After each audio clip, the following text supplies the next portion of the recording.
Friends, good evening. आज हमारा topic है लीनियर इक्वेशंस। तो सबसे पहले हम पढ़ेंगे कि इक्वेशंस क्या होते हैं। After that we will study about linear equations. तो इक्वेशन क्या होता है? जब भी हमारे पास कोई अलजेब्राइक एक्सप्रेशन होती है that is in form of a variable. This variable is x and its coefficient is a and this is a constant term b. तो ये हमारा पोलिनोमियल है, 1 डिग्री पोलिनोमियल। इस पोलिनोमियल को या फिर इस अलजेब्राइक एक्सप्रेशन को हम इक्वेशन कब बोलेंगे? जब यह किसी कांस्टेंट टर्म के इक्वल हो जाती है। यानी कि जो हमारा पोलिनोमियल है जब वो किसी कांस्टेंट टर्म के इक्वल कर दिया जाता है या फिर किसी दूसरी पोलिनोमियल के इक्वल कर दिया जाता है तो हम उसको बोलते हैं इक्वेशन। अब देखो, जो इक्वेशन है उसको हम लीनियर कब कहेंगे? जब हमारी वेरिएबल की जो डिग्री है वो 1 रहेगी। यानी कि हमारी जो इक्वेशन है उसकी डिग्री अगर 1 है, यानी कि वेरिएबल की हाईएस्ट पावर 1 है, तो हमारा जो इक्वेशन है वो लीनियर इक्वेशन होगी। यहाँ पे हमारे पास क्या है? वेरिएबल एक्स है, इसकी पावर क्या है? 1 है, यानी कि मैक्सिमम पावर 1 है। तो ये क्या है? लीनियर इक्वेशन है। अब लीनियर इक्वेशन है और ये 1 वेरिएबल में है, हमारे पास एक ही वेरिएबल है एक्स। लीनियर इक्वेशन हमारी 2 वेरिएबल्स में भी होती है, जैसे A X plus B Y plus C type की जो इक्वेशंस होती हैं उनको हम बोलते हैं लीनियर इक्वेशन इन 2 वेरिएबल्स। यहाँ हमारे पास 2 वेरिएबल हैं एक्स और वाई। ए क्या है? कोफिशिएंट ऑफ एक्स, बी क्या है? Coefficient of y, c is constant term और इसको हमने इक्वल कर दिया 0 के। 0 क्या है? 0 भी कांस्टेंट है। तो ये हमारी इक्वेशन है। जब तक हम इसको किसी टर्म के इक्वल नहीं करते तब तक ये हमारा पोलिनोमियल है, और जब हम इसको किसी टर्म के इक्वेट कर देते हैं, किसी कांस्टेंट टर्म के या किसी इक्वेशन के या फिर किसी अलजेब्राइक एक्सप्रेशन की इक्वेट कर देते हैं तो ये हमारी इक्वेशन बन जाती है। अब जो हमारी लीनियर इक्वेशन होती है ये 1 वेरिएबल में है और ये है 2 वेरिएबल में। लीनियर इक्वेशन हमारी 3 वेरिएबल्स में भी होते हैं, लेकिन हम अपनी इस स्टैंडर्ड तक 2 वेरिएबल की लीनियर इक्वेशंस को स्टडी करेंगे। 1 वेरिएबल लीनियर इक्वेशन है, इसको सोल्व करने का मेथड क्या है? इक्वेशन हमें गिवन होती है और इधर हमारा कोई कांस्टेंट होता है, हम 0 भी ले सकते हैं, सी बी कुछ भी ले सकते हैं। कांस्टेंट यहाँ पे आपको सी मिलेगा, तो आपके पास ए एक्स की वैल्यू क्या आई है? वो आई है सी। ये जो बी यहाँ पे लेफ्ट हैंड साइड में ऐड है, ये बी उधर राइट हैंड साइड में जाके सब्ट्रैक्ट हो जाएगा। तो ए एक्स की वैल्यू है वो है सी माइनस बी। एक्स की वैल्यू क्या आएगी? जो ए है ये कोफिशिएंट है एक्स का, यानी कि एक्स के साथ मल्टीप्लाई है, तो ये इस साइड जाके यानी कि राइट हैंड साइड में जाके इसके साथ लग जाएगा डिवाइड में। तो ये हमारी एक्स की वैल्यू आ गई है। ये हमारी लीनियर इक्वेशन का सॉल्यूशन है, लीनियर इक्वेशन इन 1 वेरिएबल। अब जब हम लीनियर इक्वेशन इन 2 वेरिएबल पढ़ते हैं तो यहाँ हमें क्या मिलेगा? इस टाइप की इक्वेशंस मिलेंगी, A X plus B Y plus C type की इक्वेशंस हमें मिलेंगी। तो इन इक्वेशंस को सोल्व कैसे करेंगे? यहाँ पे हमारे पास 2 वेरिएबल हैं, तो हमें 2 इक्वेशंस चाहिए जो इसको सोल्व कर सके या इसकी वैल्यूज़ दे सके। तो हम दूसरी भी कोई इक्वेशन लेंगे।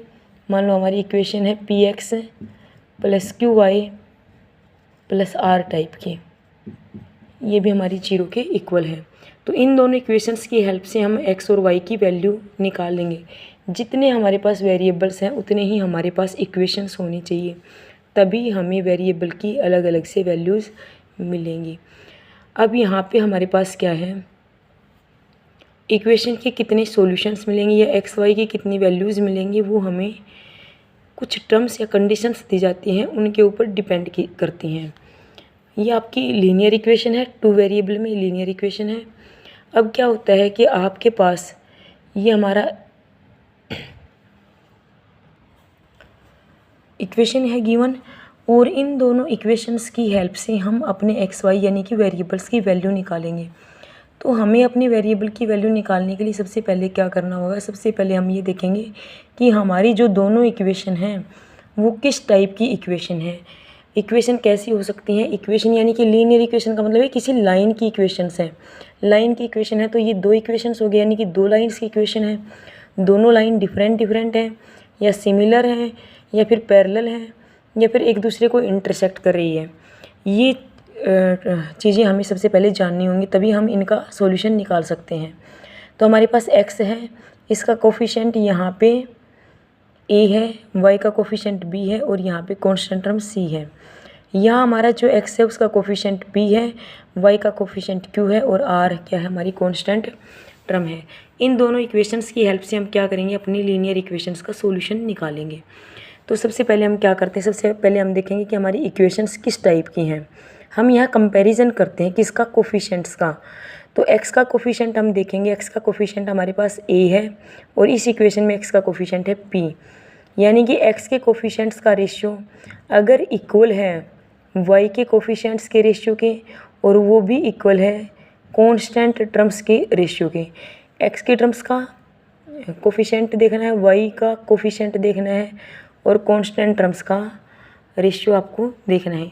इन सब का रेशियो हमने देखा, अगर ये तीनों हमारे पास तीनों रेशियोज क्या हैं, इक्वल हैं, तो जो आपकी इक्वेशंस होंगी वो होंगी कोइंसिडेंट। कोइंसिडेंट का मतलब होता है हर पॉइंट पे एक दूसरे को मैच करेंगी, यानी कि ये फर्स्ट इक्वेशन है, फर्स्ट लाइन की इक्वेशन है, तो सेकंड लाइन के हर पॉइंट पे फर्स्ट लाइन उससे मीट करेगी, यानी कि दोनों लाइंस बिल्कुल एक एक पॉइंट से होती हुई गुजरेंगी, सेम पॉइंट से होती हुई दोनों लाइंस जाएंगी। तो ये हमारी कोइंसिडेंट यानी कि हर जगह पे कोइंसाइड कर रही है। और इस टाइप की जो इक्वेशंस होते हैं इनके होते हैं infinitely many solutions, infinitely many solutions,